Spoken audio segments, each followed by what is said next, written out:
of you who are with us in person and folks who are joining virtually online. I'll just share a bit about our public comment and how we conduct our meetings to get us started.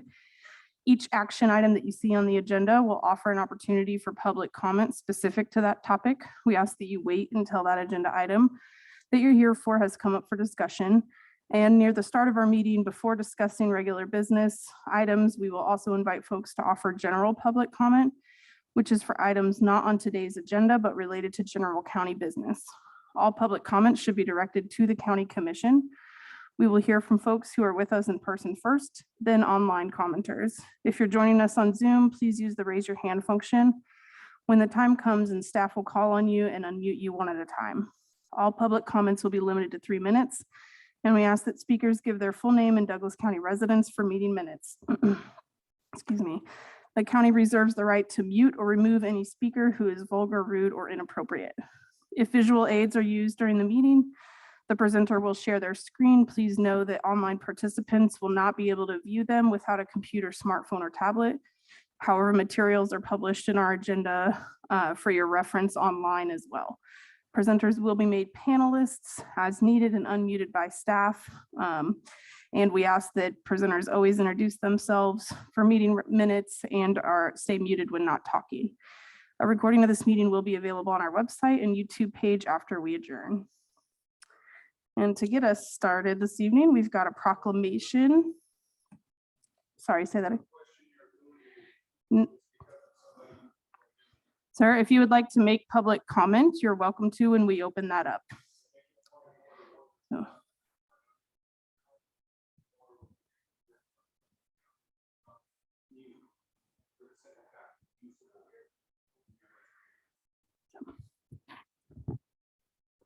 Sarah, actually, we're not required to take public comment at all. So in a public forum, you're allowed to set the confines of public comment, which is what we just did. So we'll continue with me. Okay, our proclamation this evening is for Provider Appreciation Day. I will read the proclamation and then invite guests who are here for that to provide any additional information and comments up at the microphone here.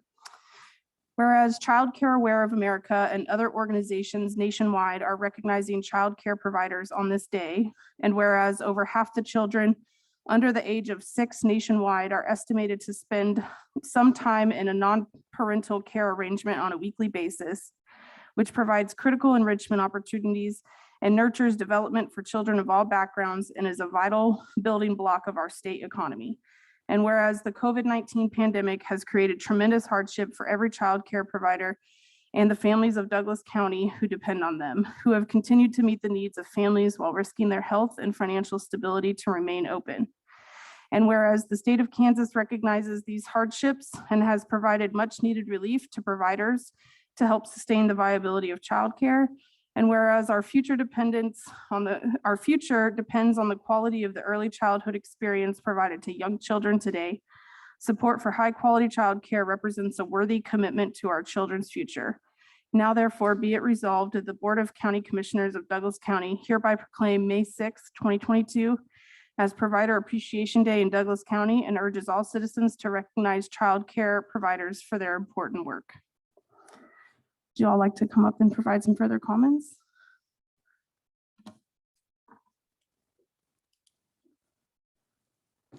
Good evening. Thank you so much for that. My name is Marie Taylor. I'm the director of the Provider Academy for the Community Children's Center, and I'm here with my executive director, Kim Polson.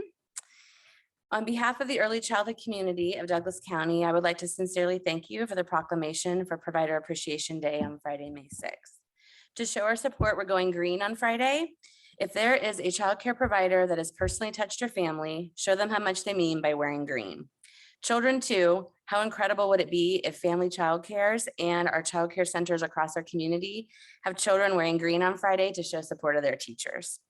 Thank you very much for this proclamation. It is foundational work that our child care providers are giving this community, and we would like to personally thank you for recognizing them. Thank you so much for joining us, and thank you so much for the work that you provide across our county. We do have this proclamation signed here for you if you'd like to take it with you. Sure.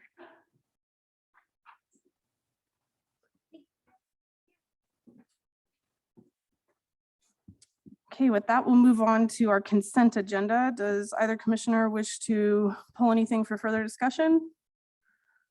Okay, seeing none, I'll ask if anybody in the public would like to pull anything from today's consent agenda for further conversation. Seeing none, double check online. Okay, bring that back for a motion. Make motion to approve consent agenda items 1, 2, and 3. All those in favor say aye. Aye. Thank you. Okay, with that, we will move on to general public comment. I only see that one person signed up. Justin, you can go ahead and come up and give your public comment.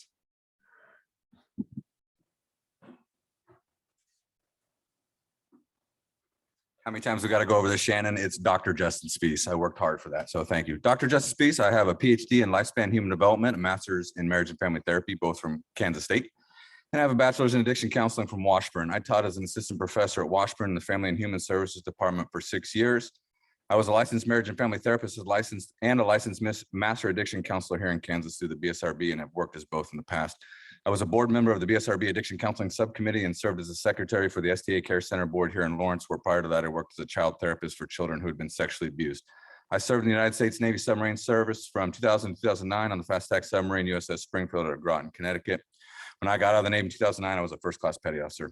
I'm now running for the Douglas County District 1 Commissioner seat, currently held by Patrick Kelly. So I've got a question for you three here this evening. Back in September, I was attacked, assaulted, battered, and stolen from while I was protesting child mask mandates outside of Sunset Hill Elementary here in town. I was standing on the corner minding my business when a car pulled up out of nowhere, parked illegally in the school zone crosswalk during school drop-off hours, hopped out his car, walked up to me and unprovoked took my signs out of my hand and attempted to swing the sign at me. The entire incident was caught on a neighbor's security camera across the street, and KCTV5 out of Kansas City ran a news report on it and everything. You can go check it out yourself. You know how many times since that day I was attacked that I've been contacted by police, detectives, a DA, anyone to follow up on that? Zero. No trial for the attacker. Hell, no charges have even been filed for all I know. So here's my question to you all up there tonight. Do you guys have something to do with that? It seems sketchy as fuck, man. Why haven't there been charges filed on a case caught on video with a witness and a victim statement, with a car, make and model description, with a visual of the guy, and even after police contacted him later that same day? If there's ever an open and shut case, this is it, right?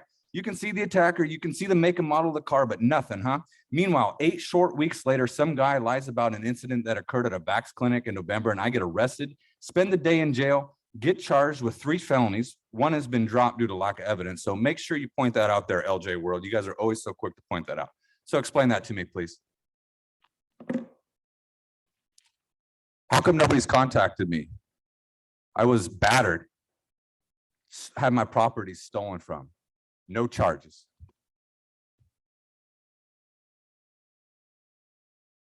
Shannon, portfolio? You guys are big into names, right? You can't call me Dr. Justin Spees, and I'm expected to what? Follow you guys' rules, say your guys' names, right? I want to know why no one has even asked me a question about what happened that incident. Why? We don't respond to public. You don't comment. respond public, any email, you don't respond at all, man. You don't respond at all. Who will you respond to? Who will you respond to? We're about to find out because you got some responding to do, man. You cannot be attacked in the street and have it caught like that and nothing Your happens. time is up. Have a good evening. Dr. Justice Peace, my campaign slogan is fuck these child abusing motherfuckers. That's what they. Please come forward. Thank you. Please come forward. Thank you. My name is Michael. I'm Lawrence Accountability. I'm not here to take up Justin's cause, Dr. Spees. My role here is to support the First Amendment and to support the people's right to redress their government. And when I hear things in the instructions that microphones will be muted because of the use of a vulgarity, you can threaten to stop public comment altogether. But I'm pretty sure the citizens of this county would see that as a bad move on part of the commission. And I would challenge that that's not the right move to make. I would just ask that this commission follows the US Constitution and allows free and public airing of grievances, no matter how those grievances come. And I would also ask that the commissioners just provide the citizens the respect they deserve by listening and paying attention when they speak. I've seen that happening. And I can say tonight, Ms. Portillo, that I didn't see you really engaging that much. I saw you typing on your computer like he said the other day. I'm not here to defend him. I'm just telling you what I saw. Thank you. Have a good night. Is there anybody online that would like to make public comment? Okay. Oh, go ahead, Jill.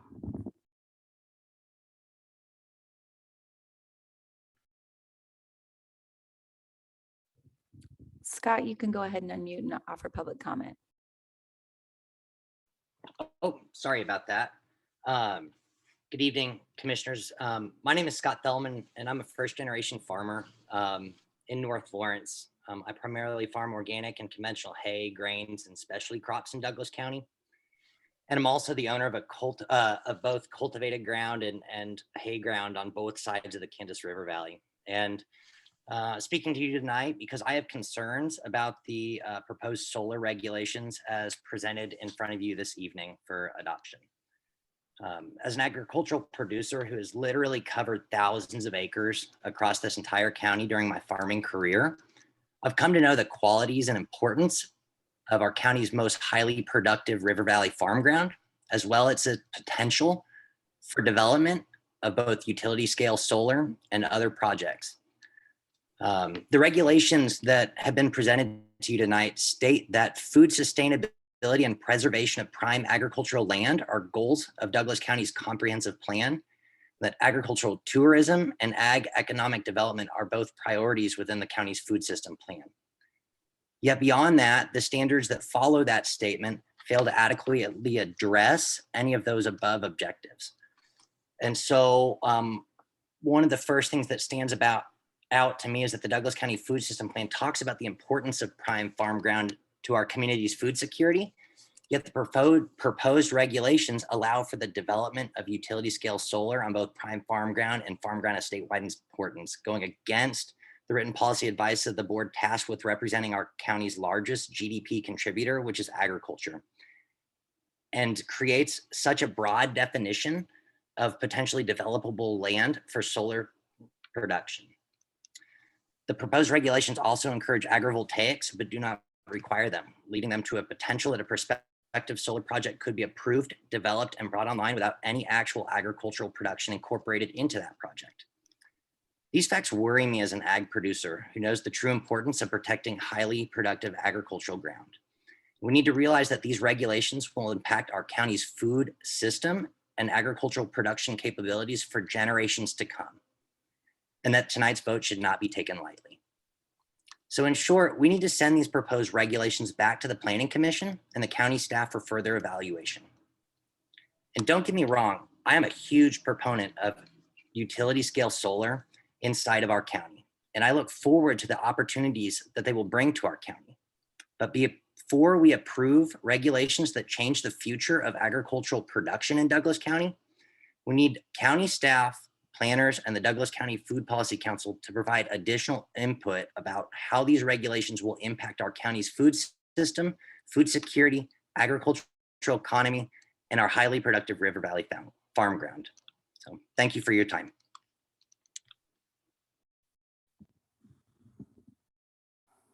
Anybody else? Okay, we'll go ahead and close public comment and move on to our regular agenda item, which is consider adopting a resolution for solar energy conservation systems.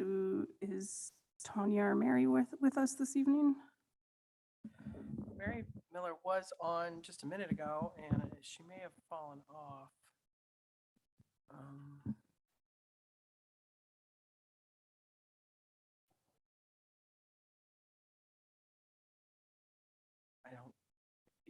I mean, I can promote Tanya, but I know she didn't prepare the resolution, so I don't know if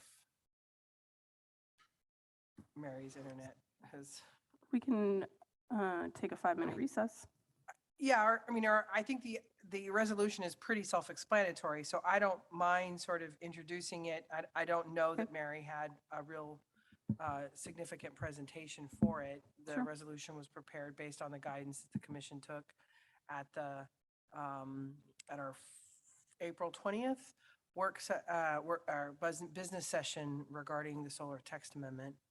But if there are specific questions on the resolution, I'd be, we could table the item and bring it back at a future agenda. Thanks, Sarah. I appreciate that.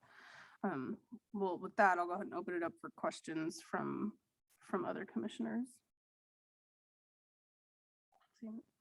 I don't have any questions. Okay.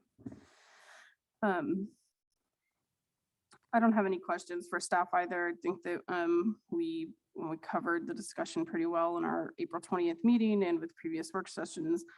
And I appreciate the public comments that we just heard and the concerns. I feel that the planning commissioners, specifically the ad hoc committee, and the amount of time and research and conversation that went into developing those regulations and looking to strike a balance between so many different values.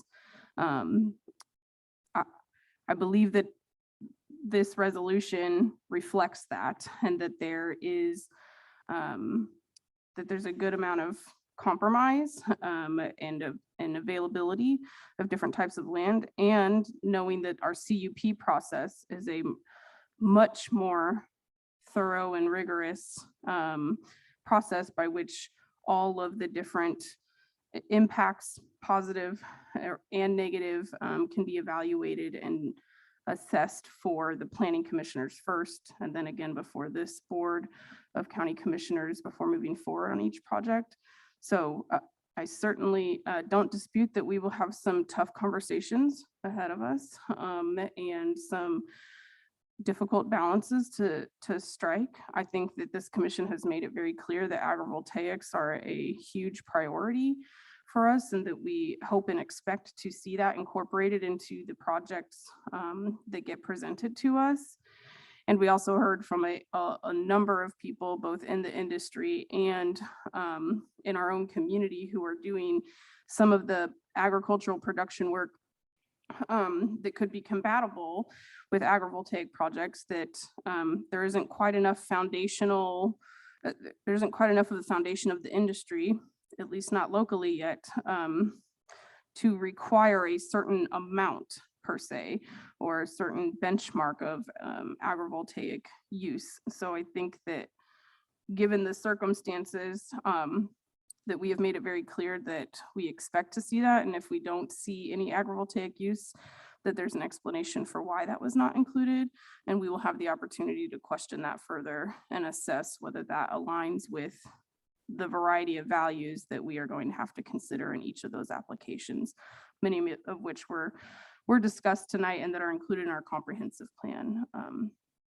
I understand some of the trepidation amongst some of our community members, and I want to continue hearing that feedback and hope that we will continue to have really strong public engagement on future project-specific applications that help us make a good, responsible decision. Any further comments before I open it up for public comment on this? Just double check. There's nobody here in the room with us. If anybody else is online that has indicated public comment. Okay, I'll close that, bring it back for any further thoughts or a motion. Yeah, I would just say, I think we have to be careful not to frame the conversation around food is important and agriculture is important and solar isn't. It isn't an either or. I think that's the good work of the ad hoc group from the Planning Commission on trying to find that balance, and certainly understand and appreciate the comments and appreciate everybody who came out 2 weeks ago to share some information and share their thoughts and perspectives. I thought that was a great meeting, and I'm comfortable with the regulations that we have here in front of us as we move to the next step, which, as Commissioner Reed said, is really looking at a proposal and using that CUP process to determine if that proposal is right for the land that it's requested for.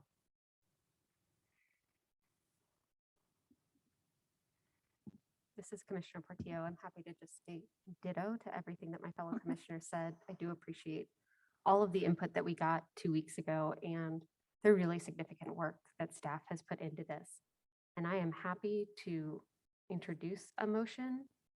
So I move to adopt resolution number 22-16 for solar energy conversion systems text amendment TA-21-00173. Second. All those in favor say aye. Aye. Aye. Great, thank you. With that, we'll move right along to appointments. I just wanted to mention that last week briefly met, but haven't had a chance to connect in conversation yet with somebody who's interested in the lived experience seat on the CJCC. And so that information has certainly been shared with Commissioner Kelly before the meeting, me as well. If you don't have that yet, Commissioner Portillo, Sarah could get that to you, and hopefully we can each have a conversation and maybe move forward with that appointment and or discuss it in a few more weeks. Any other appointments to discuss this evening? I don't think so. Okay, go ahead and move on to miscellaneous. Sarah, you have anything for us? Thanks, commissioners. My memo is in the packet. Just some additional dates have been added. We have Sarah, we don't have a memo in the packet. it was added very late. I was waiting for a refresh again, but Should be in the refresh. I thought I opened it. I'm trying to open it. But in it was- tab. it was Go literally ahead though, sorry. Just added before the meeting. I apologize for the delay. But we do have a judges luncheon coming up. So if you all could take a look at, I know Robin has sent an email on that. And then I've attached some information about the Kansas Emergency Rental Assistance Program. We've gotten some data on the amount of applications that have been approved by the state for different communities in Douglas County. So I thought that might be interesting for commissioners as we move into ARPA season and budget season. And while we do not have work sessions this week or next, I can tell you for late May and early June, we've got the agendas pretty packed with a lot of items. So hopefully we can enjoy a few relatively calm meetings before we start moving into the details of the budget season and reviewing ARPA requests. And that's all I have, commissioners. Great, thank you, Sarah. Any items, updates from other commissioners? This is Commissioner Portillo. I don't think we need to have a full and complete discussion about it, but I just think it is important for us to have some discussion around public comment and the First Amendment, since this is something that's been brought up quite a few times in our meetings. And one of our second visitor, Michael, this evening has emailed, I'm pretty sure all of us, but I did send him some additional information that I shared with Sarah. Happy to pass it on to my fellow commissioners and make it public, just a discussion about the public forum doctrine and how it establishes what the government can and cannot regulate when it comes to free speech within local government public meetings. So the First Amendment is an incredibly important part of our government, but it is not an absolute where people can say whatever they want, whenever they want, wherever they want. The public forum doctrine is what regulates speech within local community meetings. It's really important because it actually equalizes speech. So everyone's given kind of the same amount of time, and we can say what we're hoping the topics are that people cover so that we're staying on topic for the particular public meeting. So vulgarity, being disparaging towards our public servants who are here trying to do the people's work is not something we have to listen to on a weekly basis. I know that for me, it's incredibly important that we keep public comment open however we can. We want to hear from our citizens. It was a long meeting 2 weeks ago when we heard from everyone about solar, but it was also really great to hear all those perspectives. But part of what we do is limit the way that we engage with speech so that we can hear it from everyone and be really engaging around that. So happy to share the resources that I shared with Michael, with the public, so that we can have a broader conversation about the First Amendment and the public forum doctrine when it comes to local government meetings. Thank you, Commissioner Portillo. I appreciate that. And I I do think that it's an important topic for us to touch on and be further clarify. And I think that this commission has been very vocal and dedicated to wanting to maintain public comment and really appreciating the value that that provides, not only specific to agenda items that are before us for action, but also the general public comment that provides us an opportunity to hear from constituents about their concerns or questions or any kind of feedback related to the work of the county. So I do believe it's very important for us to preserve that and also appreciate that we are able to limit and define the manner in which we receive that public comment and provide that limited public forum for our community members. I think it's something that I expect us to continue preserving, and we will continue to have reasonable and appropriate boundaries about what that limited public forum can look like in our meetings. Yeah, I appreciate the discussion, and I appreciated Michael's email earlier. It gave me some time to do some of my own research on it and understand time, place, and manner, which is a limitation that the courts have upheld, that governing bodies who take public comment can place upon our meetings.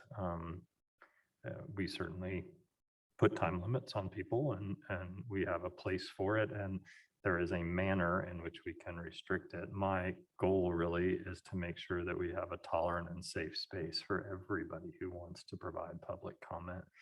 And yes, certainly some of the ideas represented can be unsettling, maybe for some, but I think what's important is that everyone feels like they can provide that public comment and will be heard and will not feel like threatened.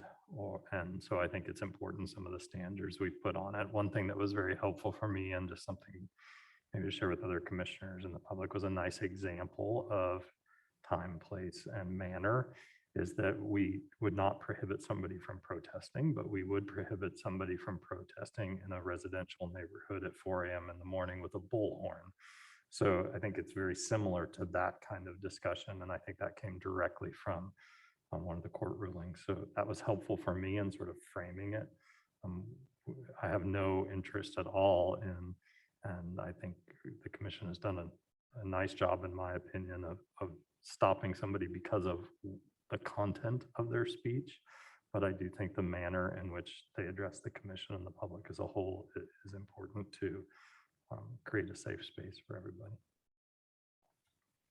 I do appreciate the commissioners clarifying that. I didn't mean in my comments earlier, it was a little taken by surprise, to indicate that the commissioners are not, that the commissioners don't want to take public comment. It's, we definitely do want to take public comment. It's the time, place, and manner we are allowed to regulate. So I appreciate clarifying that for the record. So thank you. Yeah. Thanks for fellow commissioners, and thanks, Sarah. I think that it was important to establish that that we allow this because it is important to us and it is of value to us. It is not necessarily required of us, but it's something that matters.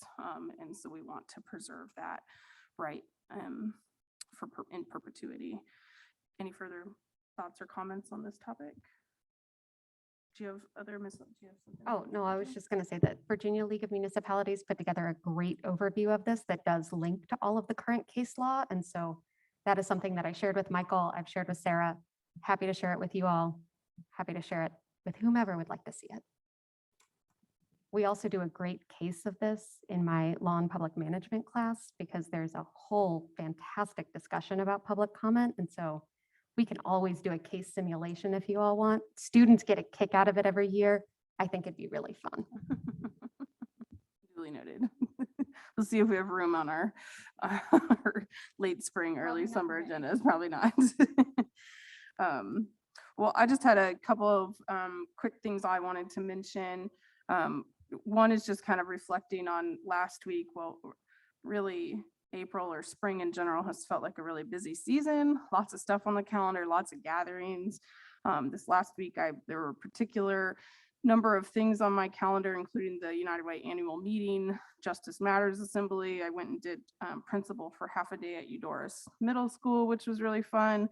I attended a kickoff event for a local chapter for missing and murdered Indigenous peoples and some local high school students that are helping organize around that. And I just was reflecting on how many community gatherings that I got to be a part of and witness all these different examples of people really joining together to do good social justice oriented work that's rooted in taking care of each other and trying to build safer and healthier communities. And that showed up in a variety of different ways. And it just makes me proud to be from this community, and I appreciate all those invitations to be a part of some of those events. I really had a lot more fun back at middle school than I expected to. So kudos to Eudora Schools for that environment. And then I also just wanted to quickly highlight and celebrate Consolidated Fire District number 1's end of year report that they sent us after last week's meeting. I really enjoyed reading that, and I'm super proud of the work they've done, and didn't realize before reading this that they had a motto in Latin that translates to not for oneself, but for all. And I felt like that is very fitting. And I think that that really shows throughout their annual report, which is just full of all kinds of good information about the amount of calls and support that they responded to out in our unincorporated areas. And seems like it's going really well so far, that they're working together, and I appreciate the spirit of collaboration that seems to grow their capacity. The amount of trainings that they've hosted, not only for their own volunteers and staff, but for the community at large, and partnering with other agencies is also really impressive, and really appreciated that they take the time to make sure that they're sharing good information and helping empower community members with different information around safety. So just wanted to shout them out for that good work. Any other miscellaneous items? Want to thank our hosts in Northwest Arkansas for our inner city visit that happened last week. It was interesting to see what was happening in Northwest Arkansas, and had a lot of takeaways. I will admit some negative and some positive, but that's the way I hope those visits can go, and enjoyed having conversations with our own delegation from Lawrence, and also those from Topeka and Shawnee County, and we'll see what happens. Great. Thanks for going down there and getting some information on our behalf. Well, with that, I believe we are adjourned. Thanks for the short meeting, everybody.